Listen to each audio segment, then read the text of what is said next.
Ընտրական մարտը Գյումրիում ավարտվեց, բայց 50% պլյուս 1 ձայն, 9 քաղաքական ուժերից եւ ոչ մեկը չկարողացավ հավաքել։ Առանց մեծամասնության քվեն ստանալու անցողիկ շեմը 5 քաղաքական ուժ է հաղթահարել։ Առավելագույն քվեն քաղաքացիական պայմանագրինն է 17183։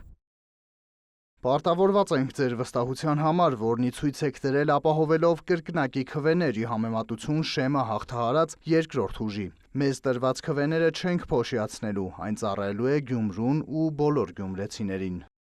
Քաղաքացիական պայմանագրից հետո ստացած ձայների քանակով երկրորդը Վարդան Ղուկասյանն է կոմունիստական կուսակցությամբ առաջադրված, երրորդը մեր քաղաքը դաշինքը Մարտուն Գրիգորյանի թեկնածությամբ։ Ռուբեն Մխիթարյանի գլխավորությամբ Իմ հզոր համայնք կուսակցությունը գյումրեցիների ստացած ձայների քանակով չորրորդ քաղաքական ուժն է, իսկ անցողիկ շեմը հաղթահարած 5-րդ ուժը Մայր Հայաստան դաշինքն է Կարեն Սիմոնյանի գլխավորությամբ։ Դեռ կենտրոնական ընտրական հանձնաժողովը վերջնական թվերը չէր հայտարարել, երբ անցողիկ շեմը հաղթահարած ընդդիմադիր ուժերի Մայր Հայաստանն ու Իմ հզոր համայնքը հայտարարեցին կսատարեն ընդդիմադիր թեկնածուներից ամենաշատ ձայն ստացած Գյումրիի նախկին քաղաքապետ Վարդան Ղուկասյանին։ Մենք մեր սկզբունքները ներկայացրել ենք, որ առավելագույն ձայներ ստացածին կարող ենք սատարել մեր քվեներով, չհավաքնելով որևէ պաշտոն։ Պատրաստ եմ մեր ավականիների կազմով առանց որևէ նախապայմանի, առանց որևէ պաշտոնի հավակնելու քվեարկել գյումրեցիների կողմից առավելագույն ձայներ ստացած քաղաքապետի ընդդիմադիր թեկնածու Վարդան Ղուկասյանի օգտին։ Ընդդիմության միավորումը տեղի կունենա թե ոչ, կախված է Մարտուն Գրիգորյանի միանալ չմիանալուց։ Դրան սպասում է նաև Վարդան Ղուկասյանը ասուլիս էր հրավիրել։ Վատ արդյունքներ չենք ունեցել մենք։ Մարտուն Գրիգորյանին չի տեսել, նրա հետ բանակցություններ չի ունեցել, բայց պատրաստ է նստել, բանակցել, հայտարարեց Ղուկասյանը։ Երեկս միասին մենք միացել ենք, մենք սպասում ենք, ինքը 6 պատգամավոր ունի, ճիշտ է, ավականի ունի, հիմա այնպես որ մենք սպասում ենք իրեն, այդպես հորեղբայրներ ունի, հայր ունի, բան ունի, իրեն խորհուրդ կտան, ինքն էլ արդեն 40 քանի տարեկան է, արդեն ինչքան գիտեմ թորնիկ ունի, բան ունի։ Ընտրվելու դեպքում էլ կոալիցիոն գործընկերներին պատրաստ է տալ ցանկացած պաշտոն բացի փոխքաղաքապետից։ Ինչու՞։ Պատկերացրեք, եթե ինձ ձերբակալեն, ինստինկտան փոխքաղաքապետը պարտավորակ բանը ինքը վերցնում է իր վրա, ստանձնում է եւ ինքը դառնում է քաղաքապետ։ Այ դրա համար ես եթե այդ պահը մենք դա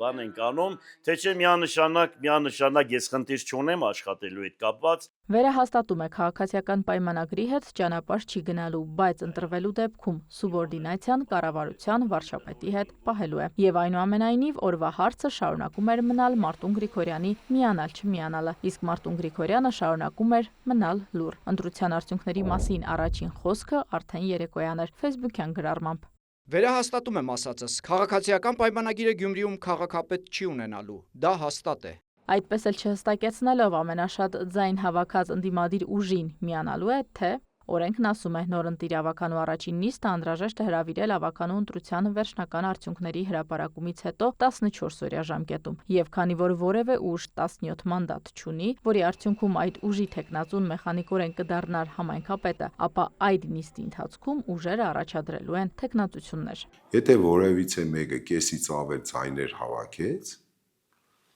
դառնում է քաղաքապետ։ Եթե առաջին քվեարկությամբ քաղաքապետ չի ընտրվում, անցկացվում է քվեարկություն առավելագույն ձայներ ստացած երկու թեկնածուի միջև։ Ու այդ դեպքում համայնքի ղեկավար ընտրված է համարվում թեկնածուներից նա, ով կստանա հարաբերականորեն ավելի շատ ձայն։ Եթե առաջադրվում է համայնքի ղեկավարի մեկ թեկնածու, ապա նա ընտրված է համարվում, եթե իր օգտին ձայները ավելի են դեմ ձայներից եւ պակաս չեն ավականու անդամների ընդհանուր թվի 40%-ից։ Եթե ավականու ընտրության վերջնական արդյունքների հրապարակումից հետո 20-օրյա ժամկետում չի հաջողվում համայնքի ղեկավար ընտրել, ապա ավականու լիազորությունները դադարեցվում են։ Իսկ ինչ վերաբերում է ավականու ընտրության անցողիկ շեմը չհաղթահարած քաղաքական ուժերի փոշիացած ձայներին, ապա դրանք մանդատների բաշխման դեպքում նշանակություն չունեն։ Անցողիկ շեմը հաղթահարածները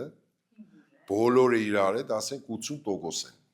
Այնտեղ 20% է, որոնք շեմը չեն հաղթահարել։ Մանդատների պաշխանը մասնակցում է այս 80%-ի քվեն, այսինքն այդ 80%-ը ոնց որ դառնա 100%։ Ղազարյանն ընդգծում է, այս անգամ ընտրությունն աչքի է ընկել բավական ակտիվ մասնակցությամբ։ Քվեարկությանը մասնակցել է ընտրական իրավունք ունեցողների 42.66%-ը։ Թիվ 31 ընտրատարածքային ընտրական հանձնաժողովի նախագահը հստակեցնում է, արդյունքները չնայած համարվում են նախնական եւ տեխնիկական անհրաժեշտությունների պատճառով իրենց նախաձեռնությամբ Գյումրու որոշ տեղամասերում կլինի վերահաշվարկ, բայց ենթադրյալ տարբերությունը արդյունքների վրա չի ազդի։ Մանրամասնում է, որևէ քաղաքական ուժից ընտրախախտումների մասին գրավոր բողոքներ չեն ստացել։ Չեն ստացել նաև վերահաշվարկի դիմումներ։ Ուժերը դա կարող են անել մինչև ապրիլի 1-ը ժամը 11-ը։ Իրինա Մկրտչյան, Քրիստինա Մկրտչյան, Մարտին Գևորգյան, լուրեր։